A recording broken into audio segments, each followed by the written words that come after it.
Okay, so I'm going to shift gears now and I want to talk about the comprehensive plan as it relates to the City of Worthington. And first I should explain the difference between zoning and comprehensive plans. Most people have heard of the term zoning. Zoning is a legal document, legal requirements. It is the law. And everything in the City of Worthington is zoned in a zoning district. And the zoning basically says what are the permitted uses, what are what they call conditional uses, so you're allowed provided you meet certain requirements, and things like setbacks and building form and site development is all part of the zoning code.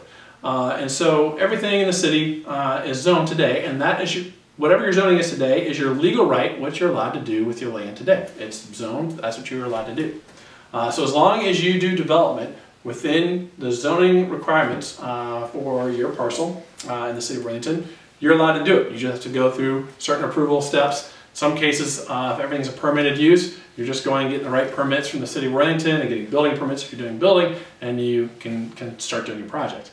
If you want to do a use that's not allowed in your zoning district, you have to ask for a rezoning. And when you ask for rezoning, what you're doing is you're going in front of the community, in this case the community of Worthington, saying, I'm currently not allowed legally to do these things. I'm asking you, the City of Worthington, for the permission to change my legal rights to allow me to do this other thing that I'm currently not allowed to do. And I then have to make an argument to the city on why the city should be considerate and say yes to rezoning my land. And that is called a rezoning. So when you ask for a rezoning, that means you are going in front of the city, in this case the Planning Commission, and presenting your case. And the Planning Commission weighs the case and says, yes, I think that makes sense. It's the good of the property owner and the good of the city to approve this rezoning. And the Planning Commission makes a recommendation to City Council. And City Council has the final say. City Council is the elected body, so on anything when it comes to legal matters, City Council has the final say. The Planning Commission could also, on the other hand, say, actually, this doesn't make sense for the community. This isn't the direction we want to go, and so we're going to recommend against this plan. And then that negative recommendation goes to City Council, and again, it's up to City Council to make the final decision. And these are all meetings that happen. They're advertised to the public's invited, and these are great opportunities if you feel strongly about something to come and say as a citizen or as a resident of Worthington what your thoughts are. Or even if you just work in Worthington, but you might be impacted, what your thoughts are. That's zoning. A master plan or comprehensive plan, same term for, different term for the same thing, has many things, but it's more visionary, it's aspirational.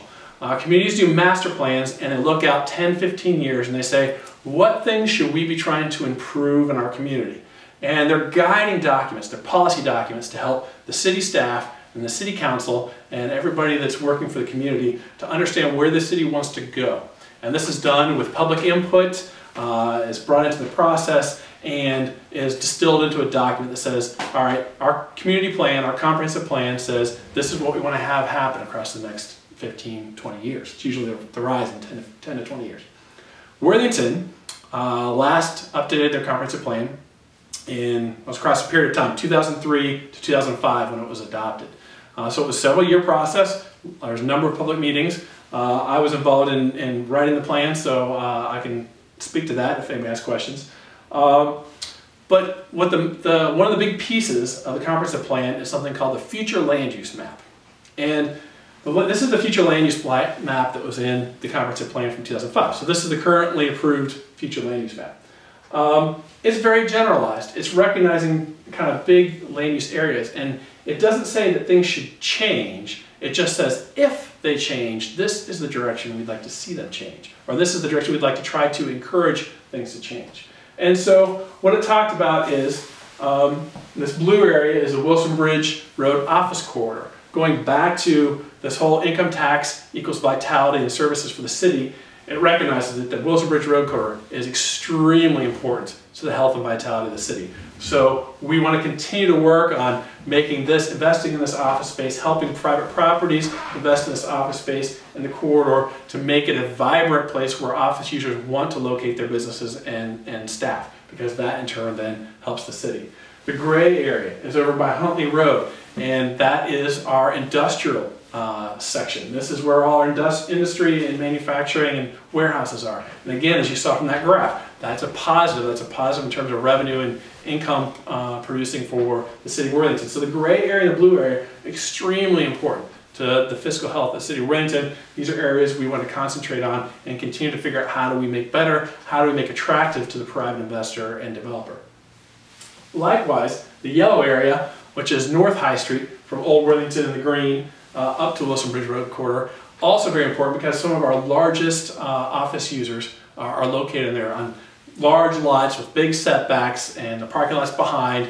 They're very attractive, and we want to make sure we keep those larger office users there and keep them happy because, again, they're very important to the lifeblood of the city.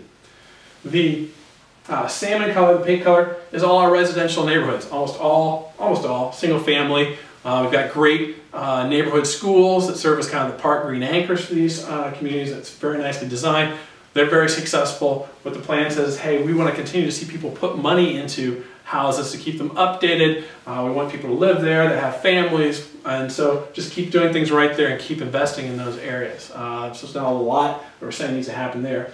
And then we talked about Old Worthington and the importance of Old Worthington as a walkable community, as the historic core of the city, and continue to keep that kind of feel and character and success of mix of uses. The retail on the first floor, offices or residential above, very compact, walkable, kind of our social and community heart.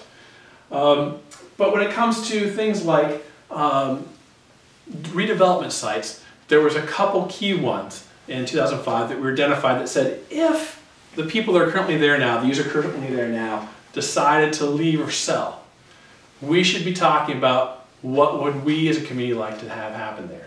And two of the most important ones that we identified were the Harding Hospital site right here, because it's, again, such a large amount of acreage. It's currently owned by Ohio State. If some point Ohio State decided we're going to sell this ground to a private developer, what would we like to see happen there? And the comprehensive plan talks about the different kinds of uses that we like to see, how we might see it redevelop. There's obviously 1,000 ways it could redevelop, but we said this is the range that we'd like to see and be willing to consider, and these other things, probably not.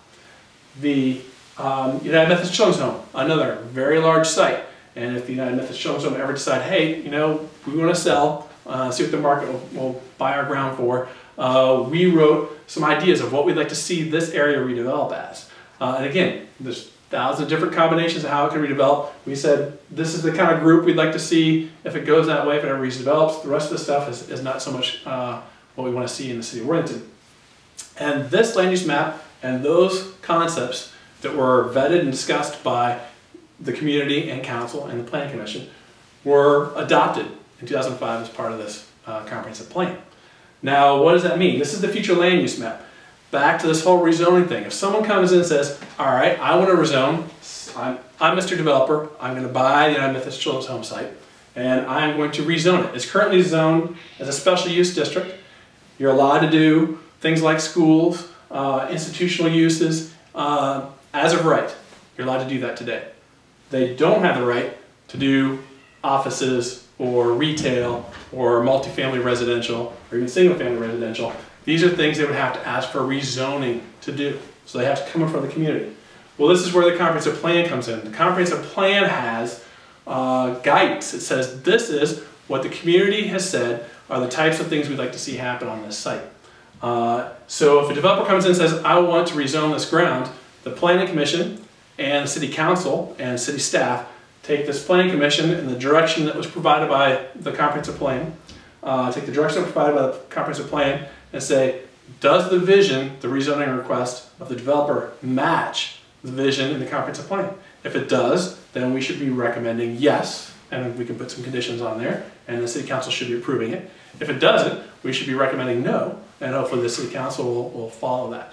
So this is really the will, the vision of the community as to what we want to see happen if things change. And so that is, in the case of the Worthington Methodist Children's Home site, where we are today. They've expressed an interest in seeing what the redevelopment potential might be, but the issue is that anybody that takes an option on that land will have to ask to rezone it if they're not going to use one of the existing permitted uses in the zoning. And so they are asking the city for the legal right to change what they can do today to what they'd like to do tomorrow. And so that's what the rezoning process is.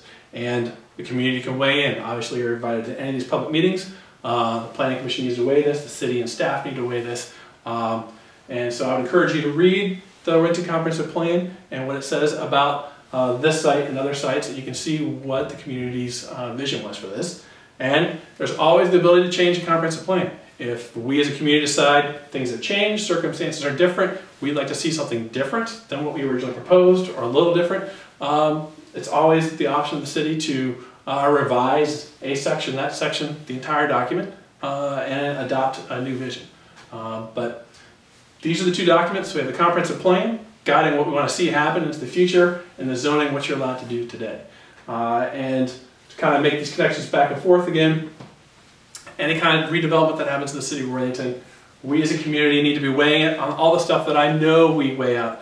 Will it positively improve neighborhoods? Will it provide recreation amenities? Will it provide services that we need? Will it be additive and aesthetically pleasing to the community? These are all things we all know how to look at something and try to evaluate and bring that to the table. But the piece that I sometimes don't think people understand is the fiscal part, which is why I want to present that to you today, because you also need to weigh the fiscal impacts. And people are, not only do they not understand, I think some people actually have the opposite understanding of what the fiscal impacts are. And it's important to understand what they really are. So when we are evaluating things, is this going to be helpful fiscally to the city of Worthington? Because we are a landlocked city, we are not going to be able to grow physically with our boundaries. So the way we're going to grow our revenue stream is through redevelopment of these sites carefully and thoughtfully.